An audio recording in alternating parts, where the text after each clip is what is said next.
Welcome to the Age of Abolition podcast with our first and last episode regarding the murder of Elijah Lovejoy. Today we have Isaac, Nicholas, Tatiana, Caleb.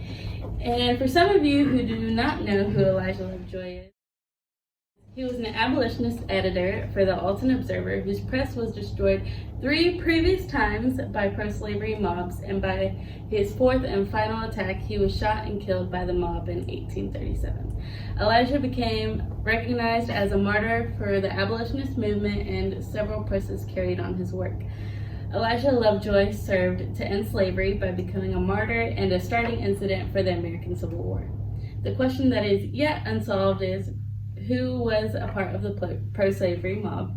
Were they from the North or the South, and who was their leader? Well, to answer this question, we are going to look at 3 different figures and their regional influences. The first person we're talking about is Elijah Lovejoy's brother, Owen Lovejoy. Owen was known for writing his brother's memoir about how he lived and how the mob killed him and destroyed all his printing press. He was also a Republican abolitionist, a part of Congress who vehemently opposed slavery and at sometimes divided Congress. He was also part of the Underground Railroad, where he would help runaway slaves escape their southern captors. Although he did not pursue his brother's killers, so that could highlight that the killer was was in a group or a higher member of the community. As a good transition, Owen was pretty close to a certain other somebody, Abraham Lincoln. Yes, it's well known that both politicians originated from Illinois, and because of this proximity, it seems to be that they were good friends, and this evidence is further supported in the ideas that we have some of their letters in which they would basically write out like, "Hey, to my friend," or "Oh, my most loyal supporter," and even in some cases referencing to other people, citing them as like, "This Owen is my most loyal supporter," in the case of Lincoln, or vice versa for Owen. And it's because of this proximity and relation that we can see when Lincoln conducted his first public speech, his Lyceum address in 1838, he gave mention to Elijah Lovejoy's murder and actually gave several allusions to it throughout the speech, and it took up a majority of it. But overall, his issue, or I guess not necessarily issue, but the interesting factor to it, is he took a very neutral stance in it and didn't actually highlight the murder by name, and instead just depicting events such as him being shot or his presses being thrown into the water / river.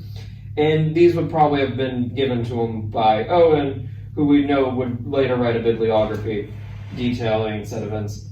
And with this comment, though, as we analyze Lincoln's writing, we can see he takes neutral stances on a lot of things, including Elijah's story and paper. And this is probably because he dealt with abolition, and that was a very hot-bedded topic at this time period, kind of almost dividing what would become the North and South sides.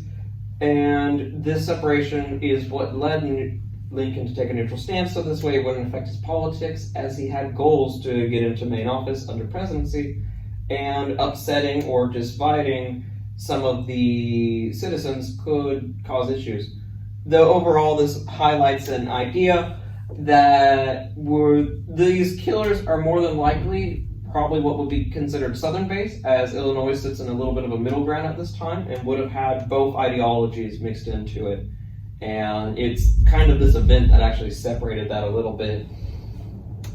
But with that said, Lovejoy is not the only one that we have referenced that was killed in the South. Yeah, so while most of Lovejoy's work contributed to the fight to end slavery, the fear of him being a martyr didn't. The result of Lovejoy's displaying his right of freedom to the press and getting murdered infused a wave of fear. The death of Lovejoy made many people think twice about publishing, much less speaking out against slavery anywhere even near the South. And this was a pretty big blow to abolitionists. That was until a little under 14 years after Lovejoy's death, someone actually was arguing with a man against slavery, and he died as a result of it. This happened in the heart of the South, Mississippi, and this man was named Jeremiah Chamberlain. Chamberlain was the founder and first president of Oakland College, along with being a man with abolitionist beliefs.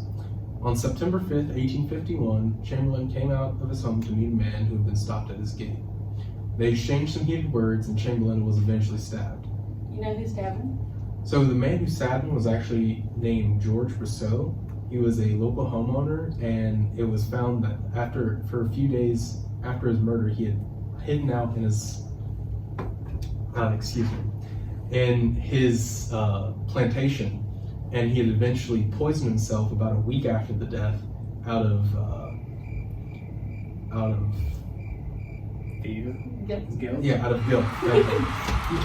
It was believed that his murder was because of his anti-slavery beliefs and his pro-union sentiments. The stabbing only reinforced the sentiment that if you want to live in the South, you cannot say anything that was related to anti-slavery. So Elijah Lovejoy was a symbol for the North as a martyr for the abolitionist movement, whereas with the South's ideology, at the time, they thought this guy was taking their property. Also, I want to know y'all's educated guess of who the killer of Elijah Lovejoy is. So I'm thinking that it's probably some of the higher ups in Alton. So that's just my view.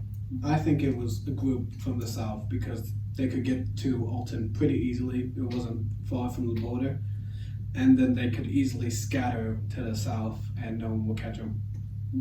I think it was just probably like low-class civilians, because if they attacked him 3 more times, then they must have, the time to do so, whereas with a higher up, you're always in public view, I feel like.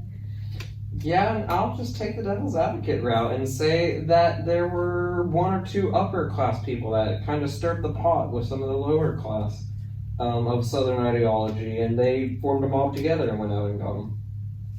So in conclusion, we can agree that the pro-slavery mob most likely originated from the South, despite Elijah being shot technically in the North. He was the first white male martyr for the abolitionist movement, but definitely not the last, because Chamberlain was killed almost 15 years later. Do y'all have any comments? No. But thank you for your time. Thanks for joining us.